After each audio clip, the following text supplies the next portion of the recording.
Hello, my friend. Hello, my sister. Hello, my brother. How are you feeling today? Welcome to another episode of our study of the Gospel according to Spiritism. We are still in the first chapter, titled, I Did Not Come to Destroy the Law. In our last meeting, we reflected on Moses. Today, let us turn our attention to Jesus, the Christ. So let us begin without delay. Jesus did not come to destroy the law of God. He came to fulfill it. But what does it mean to fulfill? It means to expand it, to give it its true meaning, and to adapt it to the spiritual progress of humankind. Within the law, we find the foundation of our duties toward God and toward our fellow beings. This is the heart of his doctrine. As for the laws of Moses, Jesus transformed them deeply, both in form and in essence. He opposed abuses, empty external practices, and false interpretations. He reduced everything to one essential prescription: to love God above all things and to love your neighbor as yourself. When he said, "Heaven and earth shall not pass until all is accomplished," he meant that the law of God must be entirely fulfilled on earth and in its purest form. After all, if all men and women are children of God, how could there ever be a chosen people while the rest were left aside? This was revolutionary.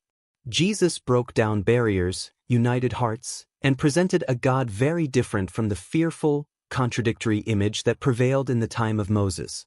He revealed a Father, a God of love, a God who is close to us. But his mission was greater still. He was not simply a moral legislator. His authority came from his divine mission and the greatness of his Spirit. He taught that true life is not the one we live here on earth, but the one that awaits us in the kingdom of heaven. He showed the path of reconciliation with God and planted seeds of truth that could only be fully understood in the future, when humanity reached greater maturity. This is why the progress of knowledge and science was so important. Humanity needed time to grow, to develop ideas and understanding, so that those truths could be revealed and accepted in their fullness. Do you see where this leads us? The text is preparing us for the next subject, the revelation of Spiritism. That is why Spiritism is often referred to as the third revelation, following Moses and Jesus. But let us ask ourselves, were there truly only 3 great revelations in all of human history? Did no other enlightened spirits bring important teachings to other peoples and cultures? Thinking face, perhaps such a title sounds a little too proud. What we can truly understand is that Spiritism does not come to be the last word, or to stand above all others. It comes to explain, in a logical and clear way, many of the mysteries left in the Gospels. It shows that the spiritual world has always been active, even when certain truths, such as reincarnation, were hidden or denied.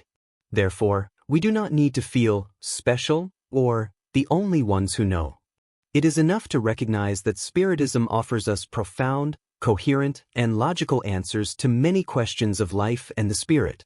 In our next episode, we will explore this in greater depth. Spiritism as part of the great journey of evolution that begins with Moses, continues with Jesus, and now reaches us, offering new light to understand life and the spiritual reality.